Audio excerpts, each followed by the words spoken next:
Hi, this is Stitchin' with Abby. I'm Abby Stevens here at Stitchin Heaven. If you love Tula Peak fabrics, this video is for you.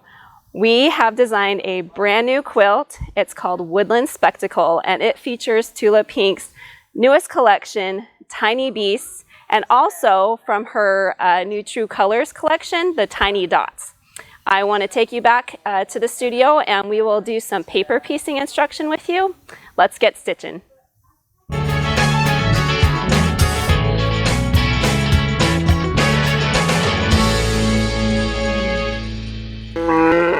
So now that we are back here in the studio, this is what the two different blocks that make up the Woodland Spectacle quilt looks like. So we have done some fussy cutting here with these cute little deer and here with this flower.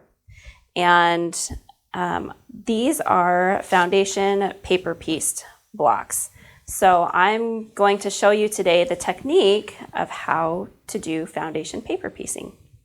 Some tools that will come in handy for this project are, first of all, this Cutterpillar glow cutting mat. So it's a light box, and this has different settings on it.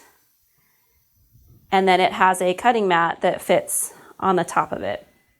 This is going to help us see through our papers, and I'll explain why that is in a minute, why we need to do that in a minute. We also are going to need a add a quarter ruler. These are really handy. They've got a little, I don't know if you can see this, but there's a lip along the back here. And when we are trimming our pieces to size on the foundation papers, that little lip is going to lock in on the edge of our folded paper and make it really easy to get our perfect 1/4 inch seams. Obviously we need a rotary cutter. And also, just for one quick step, I'm going to use this Sewline glue stick. And let's get going on this project, and I will show you how we use all of these tools. So this is the pattern for the Woodland Spectacle quilt. The pattern itself is just called Spectacle. At some point we may recolor this with new fabrics. We have written this so that all of your pieces are cut very generously, so when we're foundation paper piecing, it will be easy to fit your fabric pieces onto the into their correct spaces. So there are two different templates in this pattern. You're going to need to make photocopies of that. We do recommend this Doak's foundation paper for photocopying on. It has a really great texture. It makes the papers really crisp, but it's also thinner, and so it's easy to tear away when we've done our paper piecing. So I've got two templates already copied onto the Doak's foundation paper here. The thing that I think some people shy away from when they are foundation paper piecing is that we have to work on the back side of the paper. And so you have to think a little bit like upside down and backwards when you're doing this. But that's why this light box is so great, because it's going to help me to be able to see through the paper. And if you are like me and you obsess over having these little perfect corners, foundation paper piecing is the way to go. I haven't done a lot of it. So as I was preparing the samples today, I was so excited at how perfectly my corners were turning out. Each block has each piece numbered. So we have a block A and a block B. We are going to start by placing piece number 1 on number 1, and this is the order that we're going to put the pieces on the blocks in. So I'm just going to start here with block A. When you are cutting all of your pieces, make sure to label them. So I've just used some little sticky notes and written number 1 and a size just to make sure I know everything's correct. Numbers 2, 3, 4, 5. Okay, so that will help keep you organized and will make this process really quick. To begin with, I'm going to take this ruler and we are going to crease every single line on this paper. So I'm just using the edge of the ruler and lining up with this first line here, number 1. Give it a crease. And I'm going to do that on every single line. You can do this as you go, but I find that it saves time and saves the number of times that I have to pick up the ruler if I just do it all at once at the beginning. It makes it really quick.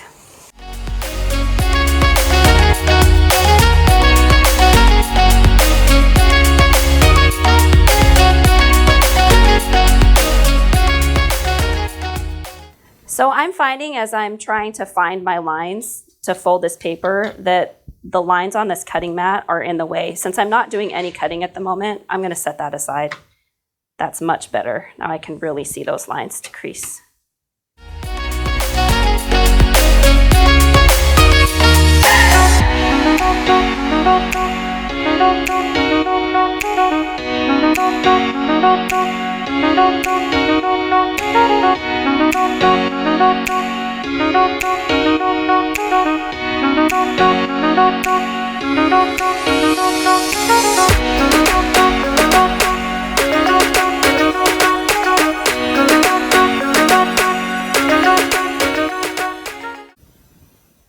I now have all of my lines creased on the paper. Kind of looks like a foldy mess, but don't worry about it. It's all going to work out just fine. So I'm going to flip this over, and this is where my glue stick is going to come in handy. I feel like the first 2 pieces are always the most difficult to get started. So I'm actually just going to put a quick blob of glue there. This is a light glue, it's removable. And so I'm taking piece number 1 and I'm going to center it here in the square. I'm trying to check, make sure this is fairly centered so it looks nice and fussy cut. And that's going to hold that in place. Now what I'm going to do is I'm going to flip the paper over and I'm going to fold back between between areas 1 and 2. So on this line here, I'm going to fold that back. And this lip on the add a quarter ruler is going to go face down and is going to catch right there on the edge of my paper. And this is where I need to get the cutting mat back under here.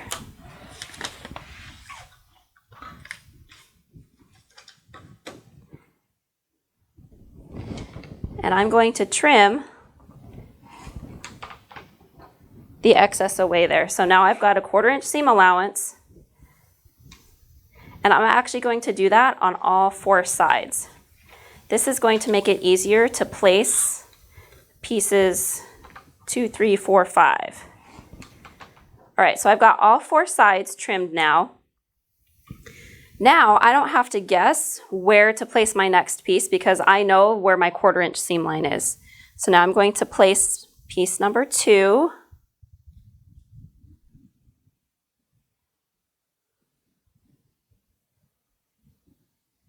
Right side down. I'm going to line up with the edge of the first square, and I'm going to make sure that it's centered so that when I flip this back, I completely cover piece number 2 with a 1/4 inch seam allowance all the way around.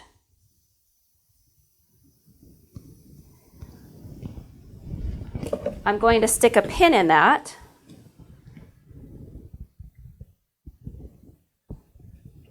Just to hold it in place real quick. And I'm going to take that to the sewing machine and I'm going to sew a 1/4 inch right here. But when I sew, I'm going to be looking at the right side of the paper. So all I have to do is literally sew on the line.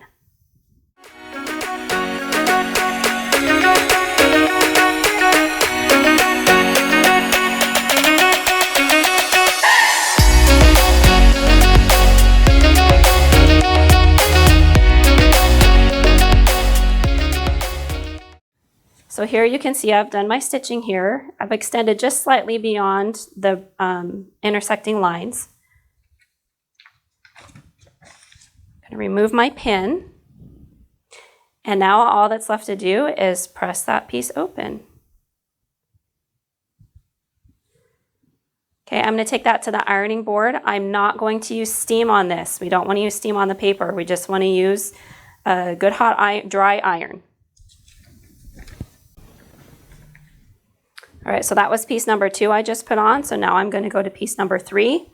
I'm going to do number 4 and number 5 in the exact same way, and then I'll be back to explain the next steps. So here we have pieces 1 through 5 all stitched on. We're going to take this and we're going to flip it back to the wrong side. We're going to make sure that everything is flat underneath and extended. Okay. So now we are going to start trimming all of these pieces. So this is why we have our paper all pre-folded. So I'm going to start here with the line here at piece number 2.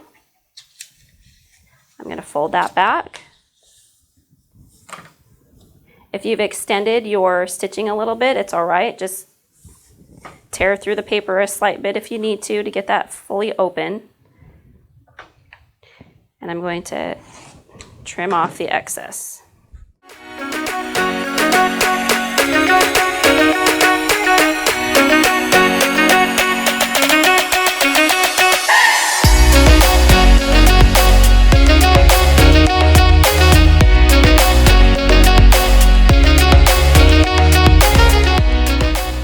Okay, so we've got all the corners trimmed now on those sides.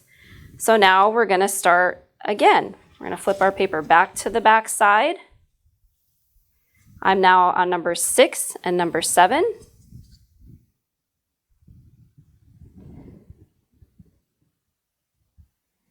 And I constructed these foundation paper so that we could do a couple of pieces at a time once we get out from the center without getting in our own way. So I'm actually going to go ahead and put both number 6 and number 7 on at the same time so that I only have to step to the machine once. All right, so I'm going to sew a 1/4 inch seam from the paper side. I'm going to follow these lines and I'll be right back. All right, as I open this up, I want you guys to notice this. This is what makes my little quilter's heart happy. Watch this. Do you see this corner right here? It is absolutely perfect. You're sewing on lines, and so every corner is going to look like that. And it is so satisfying. I'm going to give that a quick press and be right back. Okay, so here's where we get into the rhythm of foundation paper piecing. So the steps are, we fold our paper back, we trim, then we're going to place the next piece on, and then we'll sew, and we'll press it open. So I'm just going to continue working through that process.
All right, I have got my last two pieces on this foundation block.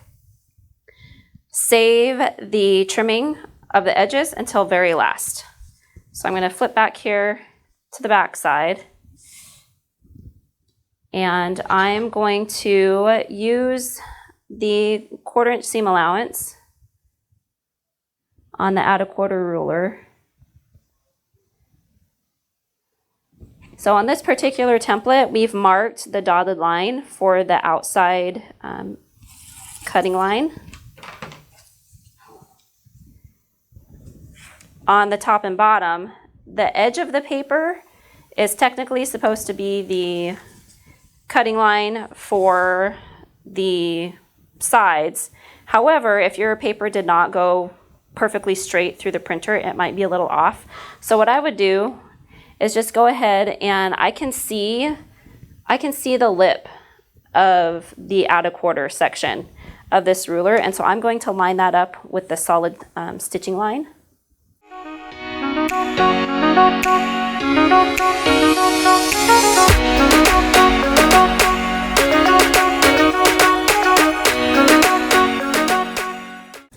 And there we have it.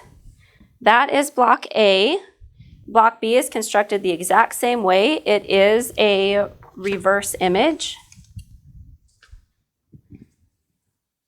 It's a mirror image of the first one, so that when you get 4 of these blocks and they go together, I don't have a 4th block built here, but you can see how we're going to start getting a star going in the center of these when they come together, which is really fun. So at this point, we are ready to tear out our papers. So because we used a smaller stitch length, that paper is perforated, and it's really satisfying to just pull that all away.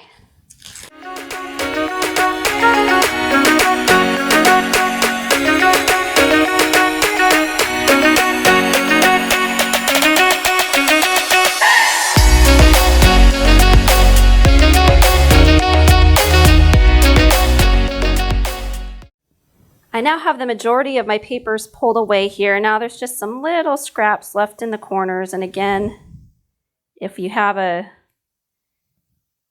seam ripper or one of those, it's called that purple thing, that would be a good tool to help you kind of poke at and pull all the rest of these little scraps out.